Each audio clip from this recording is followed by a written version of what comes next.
Ignition sequence starts. 6, 5, 4, 3, 2, 1, 0. Liftoff. We have a liftoff.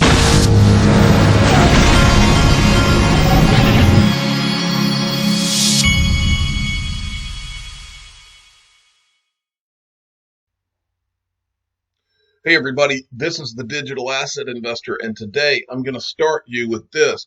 Polysign.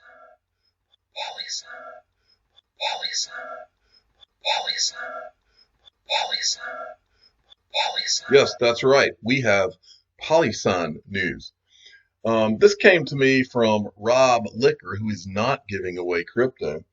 He sent me this to let me know that Standard Custody, this is their website. If you look at the bottom, it says Polysign Inc. 2020, and Standard Custody is apparently going to be located in New York City. I think I saw that somewhere. But they have just released, Standard Custody has just released this, and it's a subsidiary of Polysign. They've just released their app, Standard Custody app. World-class custody for digital assets for approved clients only, regulated and ultra-secure, an institutional-grade experience from end to end, robust, systemic, modern security. And then if you look in on these, they've got pending withdrawals awaiting. These are just screenshots. Withdrawal of 150,000 XRP, 2,000 BTC. So at a minimum, we know that they're going to have Bitcoin and XRP in their storage. And so it looks like a personalized experience on here. I can only imagine when we're going to be able to access this. I don't even know if individuals are going to be able to access this, but we will certainly find out. But that is in the App Store now. I don't know who discovered that.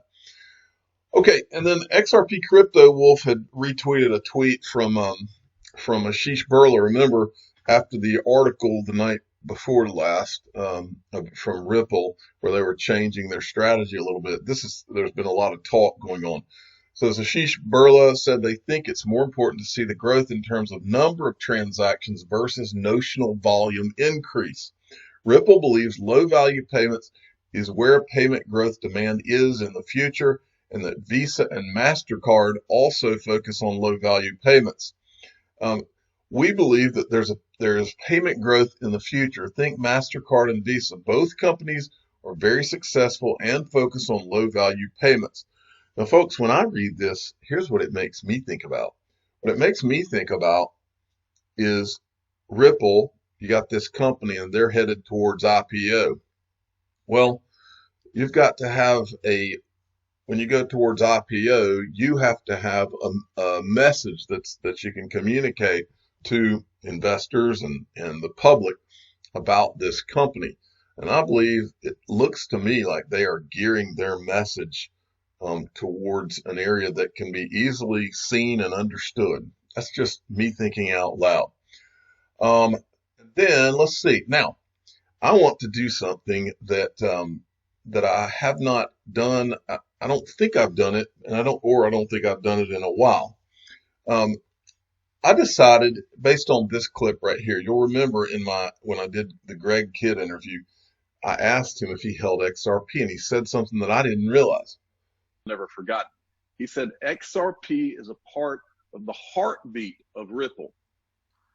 And so my first question is, you obviously own equity in Ripple. Do you also own XRP? I do have quite a stake in XRP. I actually optioned 1% of the currency back over 5 years ago. So I took a position on 1% of the entire float. So yes, I would say I have some XRP. Now, in that clip, he said 1% of the currency, and then he said 1% of the entire float. There were some people in the XRP community that thought, okay, float just means the circulating supply.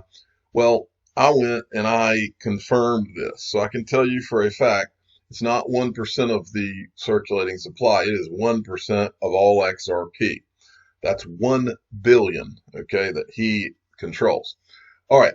So I decided, well, shoot, if there's a total, and for those of you that are new here, there's a total of 100 billion XRP. So I thought it would be an interesting exercise to go through just the people that we know about in terms of how much XRP is controlled just by a small handful of people personally. Okay. So I remembered this article about Chris Larson. This is from February 7th of 2018. All right. Chris Larson, net worth 7.5. Now remember, this was back during the run up back then. Okay. But it says right here that his 5.2 billion XRP. So Chris Larson has 5.2 billion. Now, let's go and let's kind of go through who else has what we know about Ripple. Is the first guys there. It was Jed McCaleb, and then you had Chris Larson, you had David Schwartz, you had Roger Ver, and who am I missing? I'll get to them here if they are missing. All right, so let's look at what all of these guys have supposedly. Now, granted, look, Chris Larson could have sold some of that, but I don't think it's too far from this figure, okay? So there's no way for us to know for sure exactly what we're talking about, but round about 5.2 billion. We also know this is from February 7th of 2020. Ripple co-founder Jed McCaleb sold 1 billion XRP and has 4.7 billion left. So just between those two guys, you're right close to 10. You're pushing 10 billion. Add Greg Kidd's 1 billion. You're there. You're every bit of 10 billion, which leads me to believe that they set aside. I believe that Ripple had put, or the guys that started OpenCoin and then distributed, I believe they kept around 20% or so. So somewhere between 10 and 20 billion of the XRP were distributed amongst these guys. But you can look, this is Roger Ver on, he's on Dustin Plantholt's podcast, talking about how he was involved from the beginning. And they love to attack other projects, but I own a bunch of Ethereum, I own Dash, I own Monero, I own Zcash, I own Ripple, I own Stellar, I own anything that I think has a good shot at becoming useful. Still calling it Ripple, huh, Roger? Still calling it Ripple. Good throw the XRP. So another fun fact in regards to, I was technically the second person ever involved with Ripple or XRP, whatever you want to call it. So the original idea for it came from Jed McCaleb, as most people probably know. But his idea was that, hey, Roger, I think Bitcoin mining is wasteful. It uses lots of electricity, and we can accomplish the same thing with using less electricity. So he said that he knows how to make a version of Bitcoin that doesn't require mining, and asked if I would pay for the David Schwartz, who now became the CTO. Said, hey, can you pay this guy's salary to help build it, and I'll guide it, and we'll work on it together. So I said, sure, let's give it a try. And I think that was way back in 2012. So technically, so you can hear there, and another part of the backdrop to that is that I actually met Roger Ver at Swell, and he did say that, I can't remember, he either said he was the second or the third largest holder of XRP. And so we know that he's in the game as well. Okay. So let's look. Now there's another person that's in the game. Let's look at this. This has always fascinated me. And that was Matthew Melon, who was the heir to the Melon, BNY Melon, the fortune. Okay. But I always wondered, how did this guy know? He had to have known very early to get into Ripple. How would he have known unless BNY Mellon was involved with what Ripple was doing?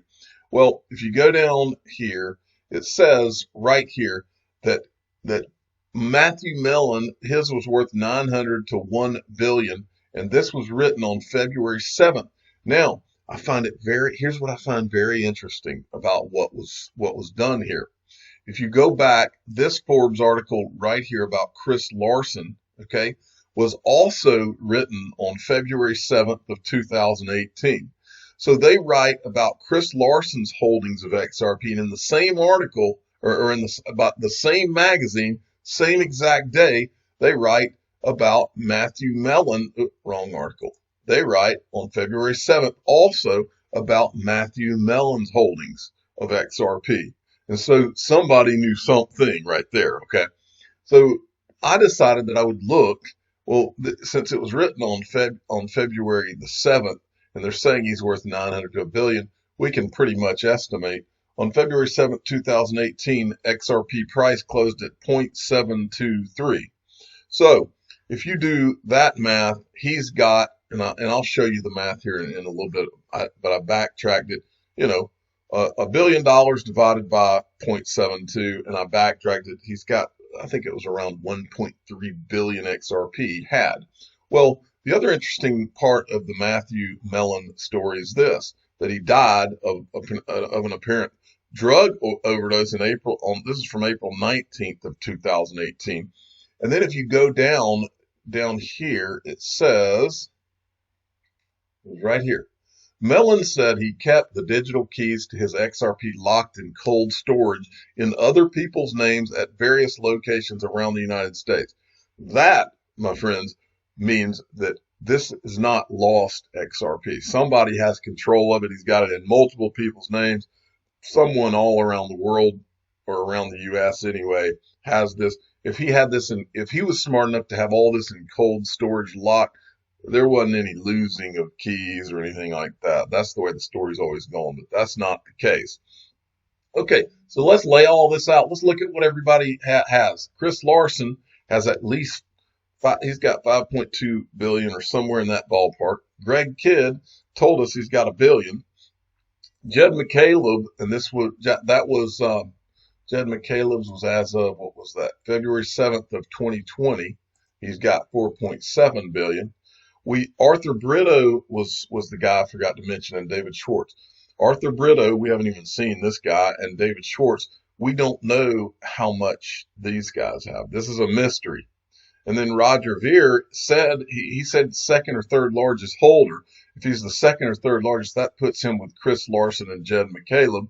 So he could easily be up here in the 3 to 5 billion range in terms of what he has in XRP. And then, of course, Matthew Melon, I've estimated that at 1.3 billion.